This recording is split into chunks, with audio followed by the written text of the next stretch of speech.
Hello, I'm Dr. Q. Welcome to my channel. This is the 11th class of Principles of Economics. In this video, I start to cover firm theory. In Lecture 7, we learned about supply curve that summarizes firms' production decisions. According to the law of supply, firms are willing to produce and sell a greater quantity of goods or services when the price is higher, which results in upward sloping supply curve. From here on, I'm going to use several lectures to help you examine firms' behavior in more details. You will have a better understanding of the decisions behind the supply curve. This part of economics is addressed as industrial organization, studying the firm's decision in pricing and production. How do firms interact with one another within the industry and outside the industry? How many firms can survive in a particular industry and what is the average size, etc. Before getting into the interesting topic, we need to learn some fundamental knowledge that helps us with the analysis, which are the costs of production. Why? Because in order to understand the decision a firm makes, we must understand what it's trying to do. What's a firm's main objective? For the millions of firms out there producing varieties of goods and services for you to enjoy every day, there's only one objective or goal for them to run the business. That is making money. Or rephrase it in an economic way, the goal of a firm or business is to maximize profit. I'm not saying the original goals of Nestle Toll House do not include the desire to provide the most tasty chocolate chip cookies to the whole world. Or Apple is not trying to change our life with advanced technology. Or De Beers does not believe the slogan, "A diamond is forever." Or the pharmaceutical tycoons are not making effort to improve the average health and longevity of a society. But it's more than likely that the ones start their businesses to make money. In economics, it is assumed that firms' fundamental goal is to maximize profit, make the most money. Now, what's a firm's profit? How do we calculate it?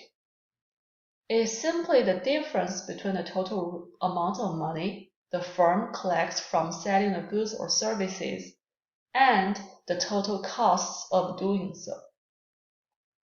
Conventionally, pi is used to represent profit. TR is the initials for the total revenue.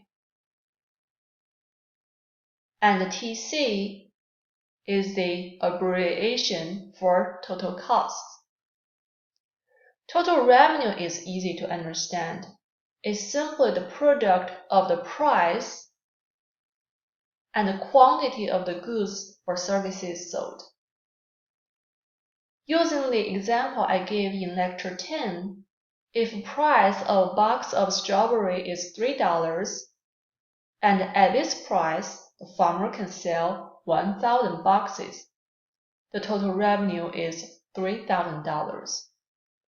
It is the total costs part that demands more discussion.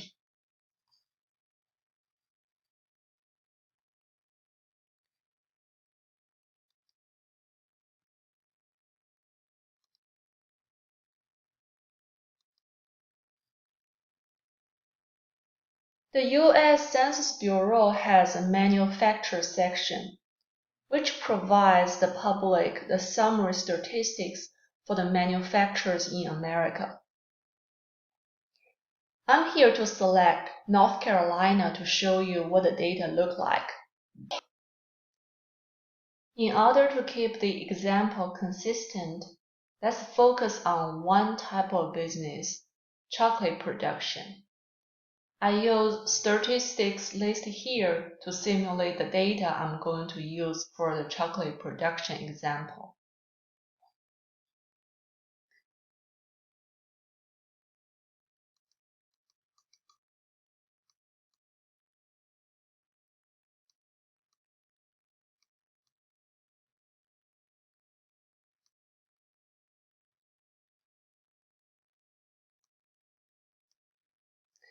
All right.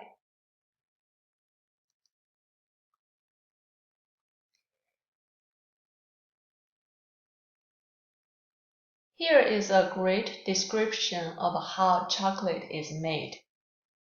We need to hire labor, purchase cocoa beans, investing on the machines and pipelines. On top of that, entrepreneurial ability has to be obtained for management. According to our study in Lecture 5, we know those are our economic resources. They jump in at the beginning of the pipeline and contribute to the production process. In that sense, economic resources are called input in firm theory. And the final products jumped out of the other end of the pipeline, chocolate bars, are the output. The production involves process using input to produce output. Now let's think more about the input or economic resources. The owner of the chocolate factory, say Mr. Charlie, inherits this business from his father. So some of the economic resources or input here are self-owned by Charlie, such as the factory, transportation like trucks, the production line, and some money like $20,000. And the most important thing, the chocolate magic recipe. For those self-owned resources, Charlie does not have to pay out of the pocket to acquire. So you think there is no cost of using them for the production of chocolate, or they are free to use. But wait a second. If I did a good job in Lecture 1, it's clear that nothing is free. Why? Because of opportunity cost. The opportunity it costs Charlie to use the self-owned resources is not zero.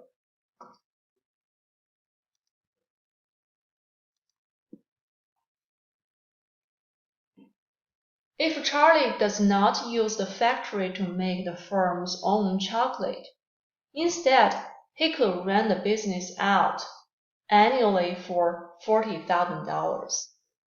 Then the $40,000 cash is the opportunity cost for using the factory to make the firm's own chocolate. Charlie also works for his own business for free. But if he didn't work for his own business, with his knowledge in chocolate production, skills in preserving the original recipe and developing new recipes, Charlie can easily be hired by rival firms for $100,000, within which $30,000 is for his labor and $70,000 for his entrepreneurial ability.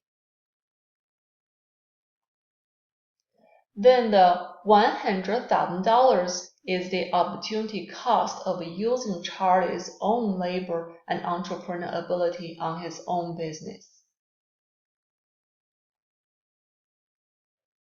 Here, I want to make a notation that the $70,000 potentially for Charlie's entrepreneurial ability has another name, called normal profit. It's confusing because it's essentially an implicit and therefore economic cost, but the name is normal profit. Why is that? Because that's the typical or normal amount of money that one would most likely have earned in one of the other rival ventures. So this is just another little brainwashing moment for adopting the economic term.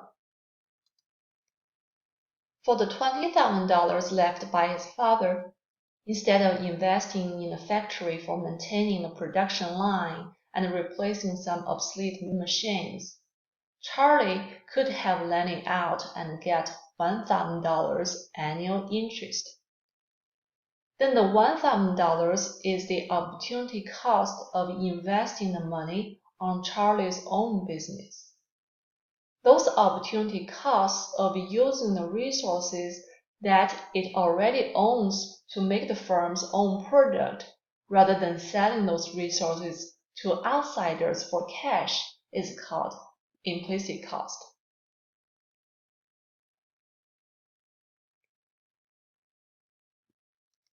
Because they're not so obvious and not shown on the accounting balance sheet.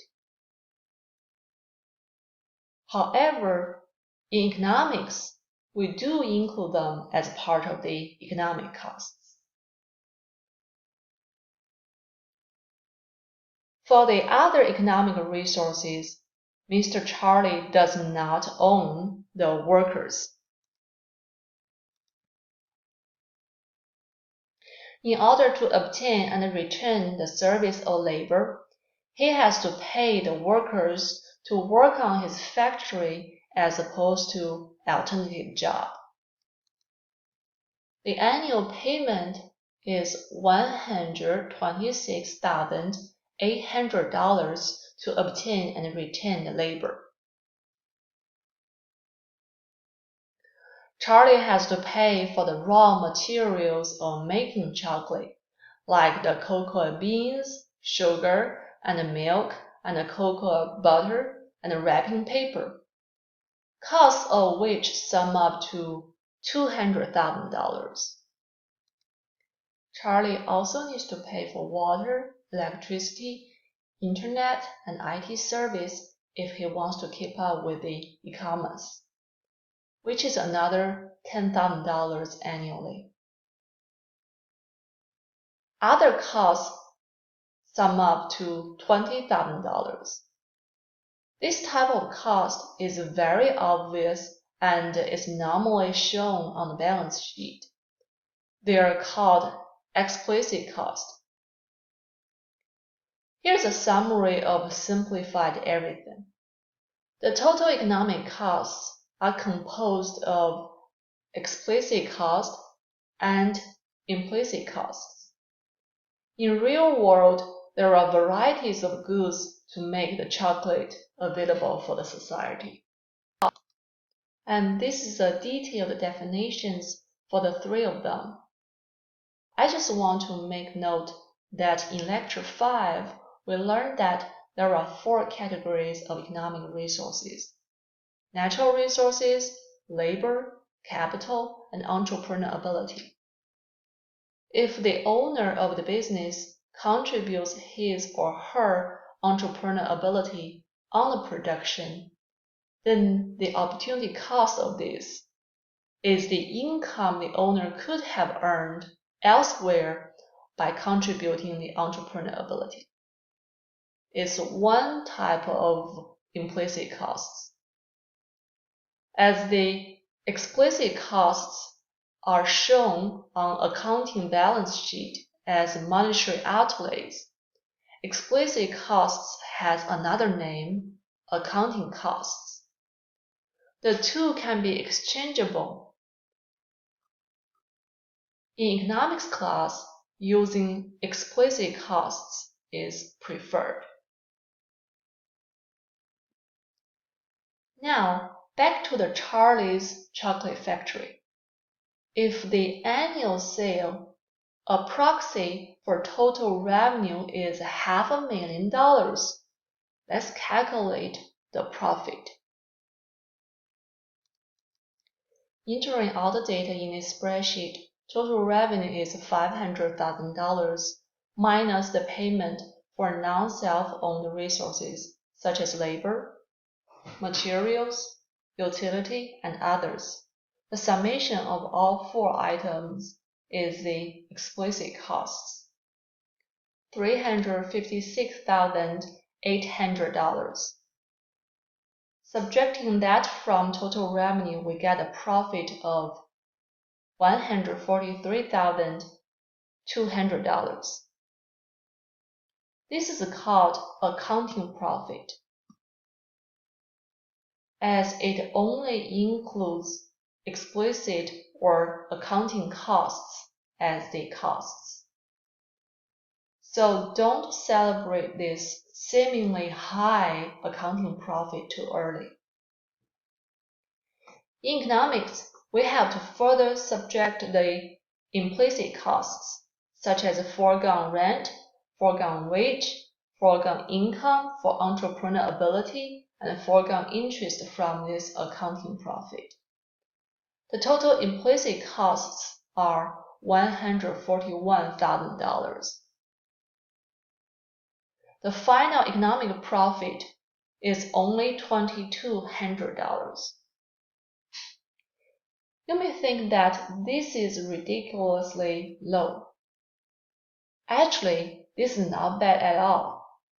Charlie is generating an economic profit of $2,200. Means that he is making $2,200 more than he could expect to make in his best alternative business venture. By contrast, suppose that Charlie had instead done poorly in business, so that this year the chocolate factory generated an economic loss, a negative economic profit of $4,000. This would mean that Charlie was doing worse in his current venture than he could have done in his next best alternative venture. As a result, Charlie would wish to switch to the alternative. Therefore, $0 of economic profit is a very important threshold for businesses.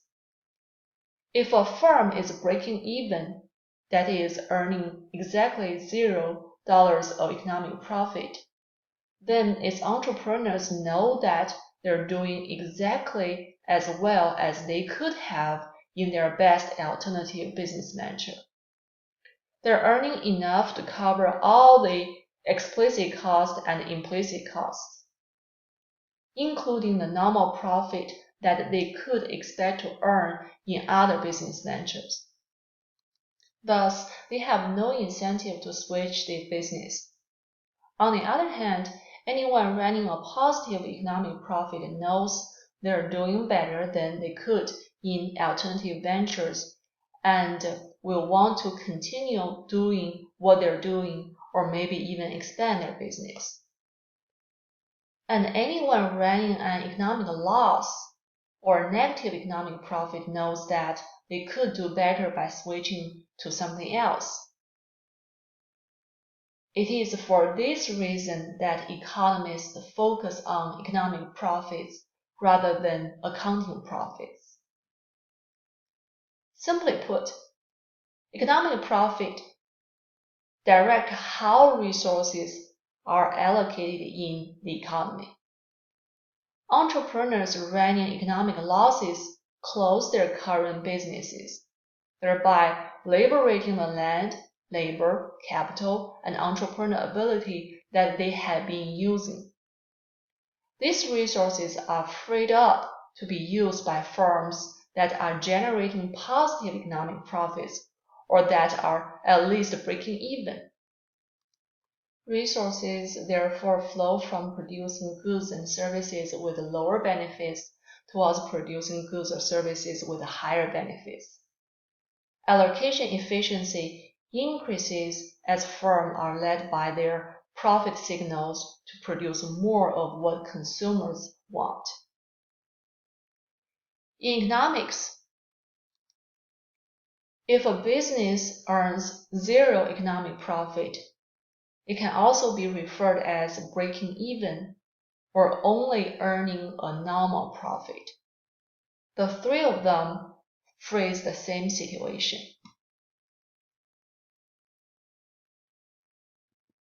Here is a summary of the relationship of the three in formulas. I personally prefer this figure instead. The two big rectangular areas are identical, representing the same total revenue. The right-hand side one is how accountants separate profit from costs. Total revenue minus accounting or explicit costs, which is the money paid out of pocket, give us accounting profit. In economics, it's a bit of complicated as we consider the opportunity costs of all economic resources, both non-self-owned and self-owned economic resources. The two parts compose the economic costs. Minus this whole thing from total revenue leaves us the economic profit, which is much smaller than the accounting profit. Let's do a practice. Pause and come back for the answer. Alright, total revenue can be calculated as the product of price and quantity sold. $5 for the price and 10,000 boxes for the quantity sold. So total revenue is $50,000. Then we can calculate accounting profit by minusing accounting costs from total revenue. Then further subtract implicit costs gives us the economic profit. Did you pick the correct one? Alright, that's all I have for this video. In next lecture, I will cover short-run production relationship. Thank you for watching. Please like or share this video and subscribe my channel for more lectures in economics.